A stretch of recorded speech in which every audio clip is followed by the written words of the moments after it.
Olivier de la Roussière, bonjour. Bonjour.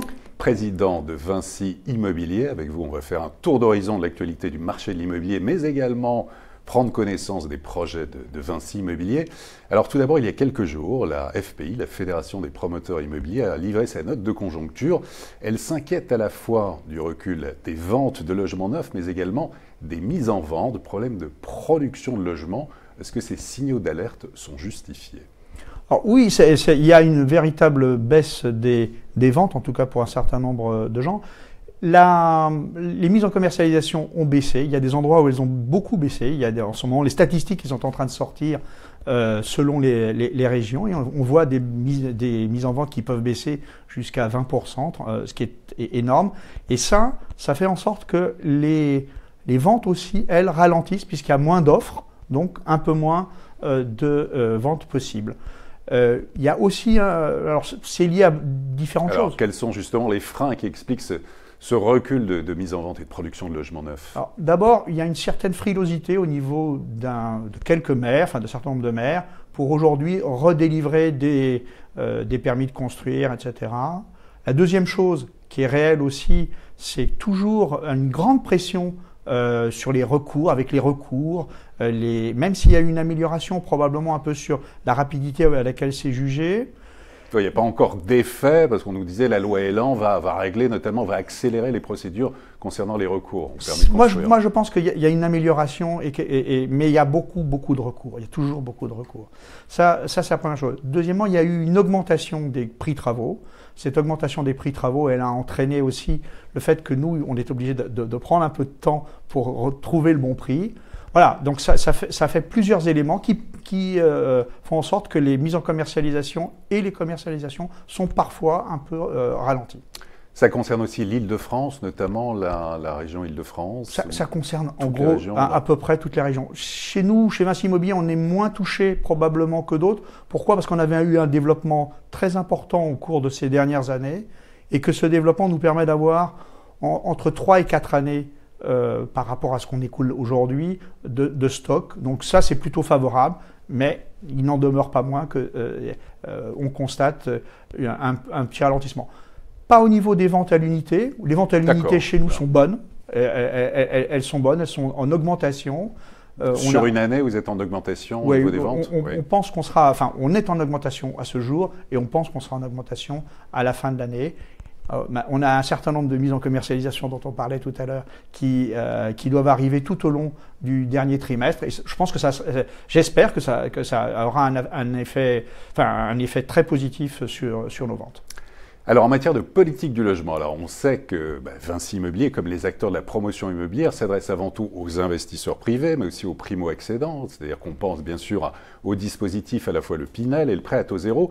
Pour le Pinel, régulièrement, la Cour des comptes fustige le dispositif Pinel en disant que ça coûte beaucoup aux finances de l'État, aux finances, donc l'argent public, et puis que c'est un effet inflationniste sur les prix.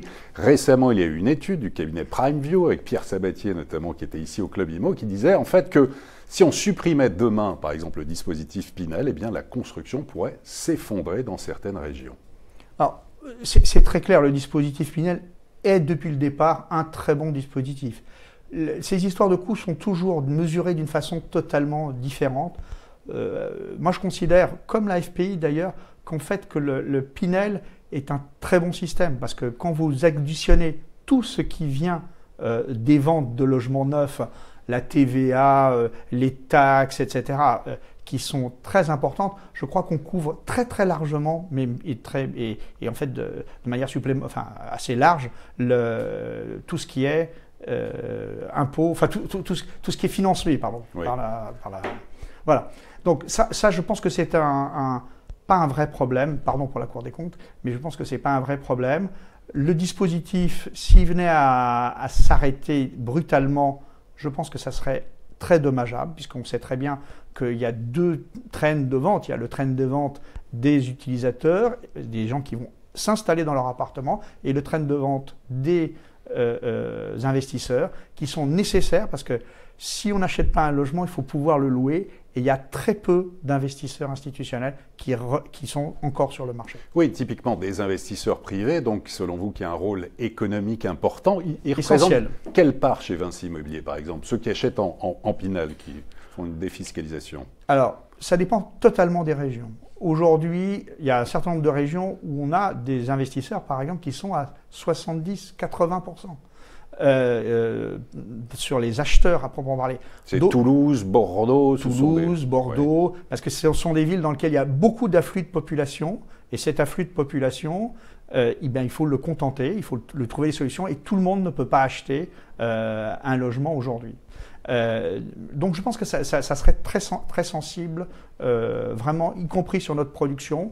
Alors nous, là-dessus, on travaille aussi sur les histoires des résidences gérées, les résidences gérées qui sont des éléments qu'on vend également en LMP à la population. Donc ça peut être une façon de rattraper les choses, mais ça serait très dommageable aujourd'hui. Donc pour vous, il faut maintenir en tout cas l'avantage fiscal sur le dispositif Pinel et ce rôle économique des investisseurs privés. C'est fondamental, je pense, pour le marché de l'immobilier. On nous a dit qu'il fallait nous préparer à ce qu'il n'y ait plus de Pinel. Je pense que ça s'appellera plus Pinel, mais je pense qu'il faut vraiment trouver quelque chose qui ressemblera à ça. D'accord. Et puis alors l'autre pan, c'est là pour les primo-excédents, c'est le prêt à taux zéro. On indique qu'il pourrait être supprimé dans les zones B2 et C en 2020. Certains demandent la prolongation du prêt à taux zéro. Quelle est votre position ? Je pense qu'on a intérêt à prolonger aussi le prêt à taux zéro parce que c'est quand même une des choses qui facilite, non pas par le fait qu'il soit à taux zéro, mais le fait du décalage de remboursement qui facilite pour les gens qui sont très modestes l'acquisition d'un logement. Et je pense que il ne faudrait pas recréer une fracture régionale qui a déjà fait ses preuves l'année dernière, qui a été un vrai problème. Alors maintenant, focus, petit zoom sur les opérations les plus emblématiques de Vinci Immobilier. Alors tout d'abord l'actualité du côté de Lyon. Alors du côté de Lyon, on a une très grosse opération, mais qui n'est pas une opération de logement, qui est une opération mixte et qui est une des plus grosses opérations, ou la plus grosse opération en région depuis de nombreuses années. C'est une très grande tour qui fait 66 000 m², plus un hôtel de 10 000 m², plus des commerces de 3 500 m². Une opération extrêmement complexe en plein cœur de Lyon, sur la gare de la Part-Dieu. Donc très technique, très forte et très suivie par tous les Lyonnais et par tout le marché. Elle est déjà louée à 76%. Bon, ouais. Donc je pense que ça sera une très belle opération, très significative. Mais on a d'autres opérations. Alors, résidentielles, d'autres opérations emblématiques. Oui, aujourd'hui à Lyon, pour reprendre Lyon, on a une très belle opération aussi qui est grande, qui est dans un quartier qui est en train de se restructurer, dans lequel on fait 700 logements environ, avec beaucoup de nouveautés, beaucoup d'innovations, et donc qui recueille une très bonne acceptation et volonté du public. Mais on vient de lancer des opérations à Clermont-Ferrand, des opérations à Bordeaux, des opérations à Toulouse, à chaque fois des grosses opérations. Aujourd'hui, ce qu'on cherche à avoir, c'est de l'innovation de service, pas de l'innovation pour l'innovation, de l'innovation qui sert aux gens, qui est pratique et qui est ce que les gens attendent. Vinci Immobilier, notre grande spécialité, c'est de réaliser des opérations de centre-ville, des opérations complexes, des opérations dans lesquelles on a plusieurs usages, l'hôtel, le bureau, le commerce, le logement, les résidences gérées. Ça, c'est notre actualité. Et enfin, on a une autre actualité qui est assez forte, qui est celle, je le citais tout à l'heure, des résidences gérées, où à côté maintenant des résidences Ovelia, qui sont des résidences seniors qui marchent très bien, qui rencontrent vraiment un grand succès, à côté des résidences Student Factory, qui sont aussi de belles résidences pour étudiants, mais vraiment du 2.0, voire plus que ça, nous allons créer une marque de co-living et sur laquelle nous allons développer.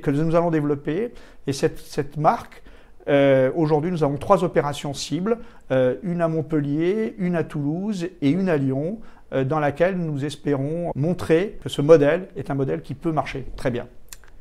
Olivier de la Roussière, merci beaucoup. Merci. Et à très bientôt pour une prochaine édition du Club Immo.